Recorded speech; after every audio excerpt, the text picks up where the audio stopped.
देख रहे हैं नेटवर्क 33 राजकुमार के साथ। तो चलिए पढ़ते हैं आज की कहानी की ओर। दोस्तों, मुझे आज भी ऐसा लगता है कि ये कल की ही बात है जब वो मुझे पहली बार दुकान बंद करते वक्त मिला था।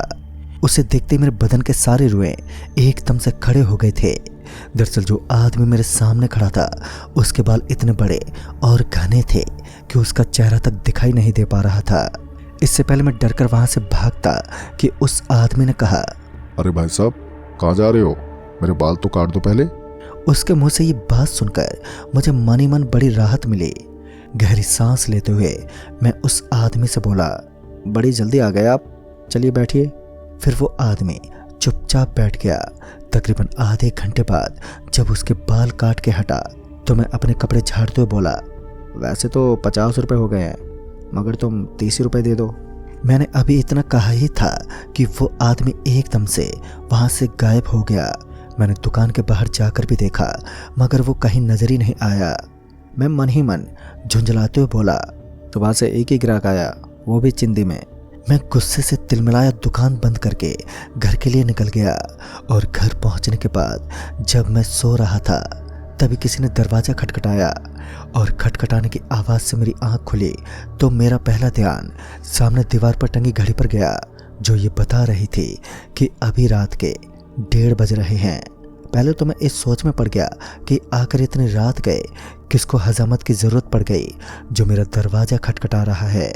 फिर जब किसी औरत ने मेरा नाम पुकारते हुए कहा, बिल्लू, ए बिल्लू, ज़रा बाहर तो आना, तो मैंने दरवाज़ा खोला और दरवाज़ा खोलते ही सामने एक सफ़ेद बालों वाली बुढ़िया मुझे दिखाई पड़ी जिसके एक हाथ में बड़ी सी झाड़ू और दूसरे हाथ में एक काली रंग की बाल्टी थी। उसे देखकर मैं अंदर ही अंदर थोड़ा घबरा तो गया था, पर मैंने उस बुढ़िया को ये जाहिर नहीं होने दिया। मेरे घर से बाहर आते ही उस बुढ़िया ने कहा, मुझे वो बाल दे दो जो तुमने आज काटे हैं। पता नहीं क्यों ना तो वो बुढ़िया कुछ ठीक लग रही थी और ना ही उसकी बातें। मैंने उस बुढ़िया से पीछा छुड़ाने के लिए ये कहते हुए दरवाज़ा बंद कर लिया कि मैं अपने ग्राहक के बाल नहीं बेचता हूँ। मगर मेरे मना करने और दरवाज़ा बंद करने के बावजूद भी वो बुढ़िया वहाँ से हिली नहीं और फिर से दरवाज़ा पीटते हुए बोली, तुम जितने चाहो उतने पैसे ले लो, मगर मुझे अभी वो बाल दे दो। इस पर मैंने उससे पीछा छुड़ाने के लिए यूं ही कह दिया कि 15,000 रुपये लूँगा, दे पाओगे? इस पर उसने कहा, हाँ तुम 15,000 रुपये ले लेना, मगर सारे बाल अभी चाहिए।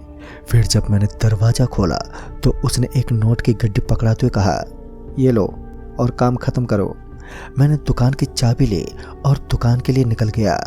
वो बुढ़िया बहुत कमज़ोर थी, वो तो वहीं रुक गई और कुछ देर में मैं दुकान पहुंचा और उस आदमी के बालों को एक झोले में भरकर जैसे दुकान से बाहर निकला तो सामने वही बूढ़ी औरत मुझे खड़ी हुई दिखाई दी।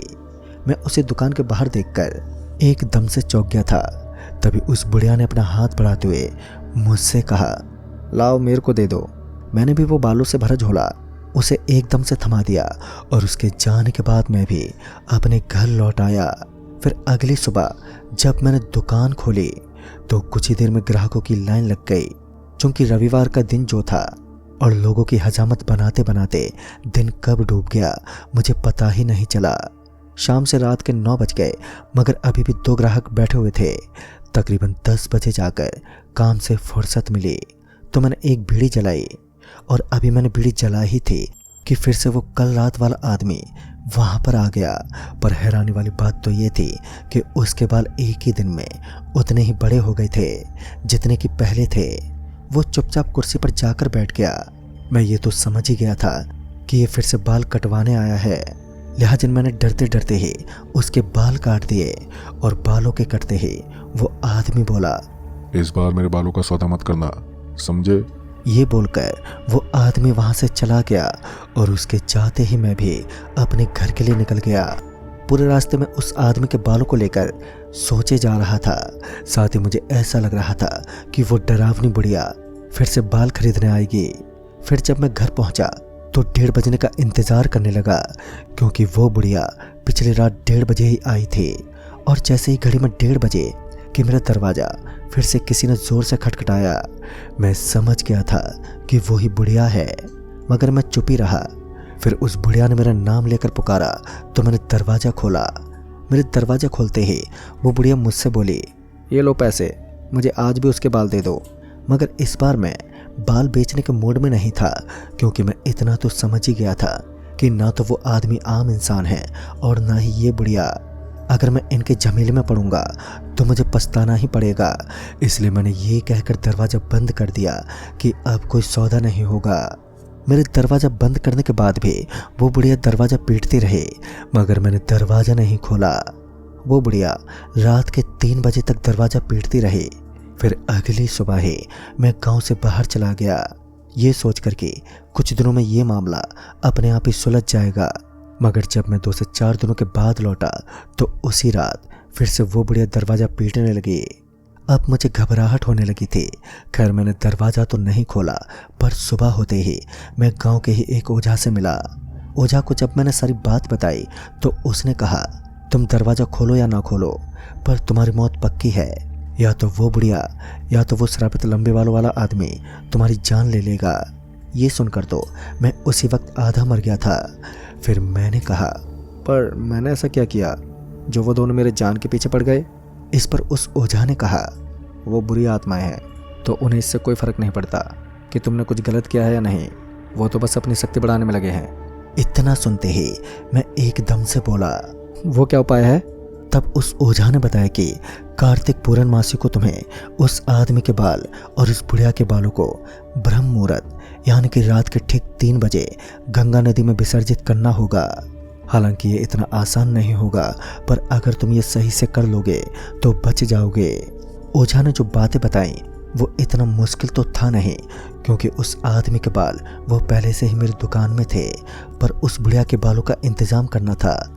और दूसरी बड़ी समस्या ये थी कि कार्तिक पूर्णमासी में अभी 7 दिन का वक्त शेष था। आगे उस ओझा ने हिदायत देते हुए कहा कि देखो अभी 7 रोज हैं पूर्णमासी में, हो सकता है कि वो दोनों मौका मिलते ही तुम्हें मार दें, तो तुम सूरज ढलने से पहले ही गांव के शिव मंदिर में चले जाना, और चाहे जो भी हो जाए वहाँ से सुबह से पहले बाहर मत आना। ये सब जानने के बाद पहले तो मैं दुकान पहुंचा, जहां से मैंने उस आदमी के बाल लिए, और फिर घर आकर ये सोचने लगा कि उस बुढ़िया के बाल कैसे लूं। घंटों तक सोचने के बाद भी कोई उपाय नहीं सूझा। शायद मौत का खौफ इस कदर हावी हो गया था कि मुझे कुछ सूझ ही नहीं रहा था। कुछ तो सूझा नहीं, पर इसी भी सूरज कब ढल गया मुझे पता ही नहीं चला। अब डर इस बात का था कि आज रात जब वो बुढ़िया आएगी तो क्या होगा। डर के मारे में छटपटाता रहा, और ऐसे करते करते रात के 1:30 बज गए और वो बुढ़िया एक बार फिर से दरवाज़ा पीटने लगे। पर इस बार वो बहुत गुस्से में लग रही थी, क्योंकि वो दरवाज़ा बहुत ज़ोर ज़ोर से पीट रही थी, और मैंने ना चाहते हुए भी दरवाज़ा खोलने की हिम्मत की। दरवाज़ा खोलते ही वो बुढ़िया बड़े ही गुस्से में बोली, वो बाल देते हो या नहीं? इस पर मैंने कहा, हाँ हाँ क्यों नहीं, आप अंदर आओ, मैंने वो बाल आपको देने के लिए दुकान से ले आया हूँ। मेरे इतना बोलते ही वो बुढ़िया शांत हो गई और घर के अंदर आई। फिर मैंने कुछ बाल रखकर बाकी के बाल उसे पकड़ा दिए, और जैसे ही वो बाल लेकर पीछे पलटी तो मैंने अपनी हाथ की सफाई दिखाते हुए चुपके से उसके बाल काट लिए, और उस बुढ़िया को पता तक नहीं चला। वो बुढ़िया तो चली गई, मगर मुझे अभी भी डर लगा हुआ था। पर किसी तरह रात बीती और मैं उन दोनों के बाल लेकर गांव के शिव मंदिर में जाकर बैठ गया, और अब मुझे इंतजार था तो कार्तिक पूर्णमासी का। उसी रात जब मैं मंदिर में बैठा भगवान को याद कर रहा था कि मंदिर से कुछ ही दूरी पर वो बुढ़िया नजर आई, जो मुझे अपने पास बुला रही थी। पर मैं अपनी जगह से इंच भर भी नहीं हिला, और कुछ ही देर में वो लंबे बालों वाला भी वहीं पर आ पहुंचा। अब उन दोनों को सामने देखकर मेरी हिम्मत भी जवाब देने लगी, मगर अच्छी बात तो ये थी कि वो मंदिर से दूर ही थे। किसी तरह पहली रात बीती, और जब अगली रात हुई तो पता नहीं कहां से बहुत सारे कुत्ते मंदिर के पास आकर आक्रामक रूप से भौंकने लगे, मानो वो सारे कुत्ते मुझे चीरना चाहते हों। गनीमत थी कि उस रात पुजारी जी भी साथ थे, जिससे मेरी हिम्मत बनी रही, और वो रात भी बीत गई। फिर जब तीसरी रात हुई तो मुझे रोने और चीखने की आवाज़ें सारी रात आती रहीं। चीखें इतनी भयानक थी कि कोई कमज़ोर दिल वाला सुनते ही मर जाए। खैर ऐसे ही डर में बाकी की सारी रातें बीती, और आखिरकार वो कार्तिक पूर्णमासी का दिन भी आ गया, और अब मुझे किसी तरह उन दोनों के बालों को गंगा में विसर्जित करना था। मैं सुबह ही गंगा नदी के लिए निकल गया। गंगा नदी पहुंचने के बाद अब चिंता इस बात की थी कि सूरज ढलते ही कहीं वो दोनों ना आ जाएं, क्योंकि ब्रह्म मुहूर्त तो रात के 3 बजे का था। आसपास कोई मंदिर भी नहीं था जहां मैं छिप सकता था। अभी सूरज ढलने ही वाला था कि वही ओझा वहां पर आ पहुंचा। उसे सामने देखकर मुझे थोड़ी राहत मिली और उसने गंगा नदी के किनारे एक घेरा बना दिया और मुझे उसमें खड़ा कर दिया और बोला, चाहे जो कुछ भी हो जाए तुम इस घेरे से बाहर मत निकलना, और जैसे ही 3 बज जाए तुम इन बालों को नदी में विसर्जित कर देना। ये कहकर वो तो वहाँ से चला गया। फिर जब थोड़ी रात गहराई तो वो दोनों शैतान मेरे पास मंडराने लगे और मुझे घेरे से बाहर आने के लिए उकसाने लगे थे, पर मैं अपना जिगरा मजबूत किए घेरे के अंदर ही खड़ा रहा।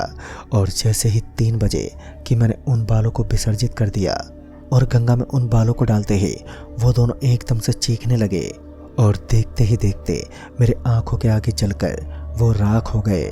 उसके बाद मैं सही सलामत अपने घर लौट आया और फिर कभी ना तो वो बुढ़िया आई और ना ही वो लंबे बालों वाला आदमी।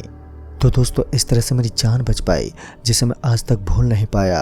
कहानी आपको पसंद आई हो तो लाइक शेयर ज़रूर करें और साथ ही हमें कमेंट बॉक्स में ज़रूर बताएं। तो मैं आपका दोस्त राजकुमार जल्द ही मिलूँगा ऐसे ही एक और नई कहानी के साथ। तब तक के लिए बाय एंड टेक केयर।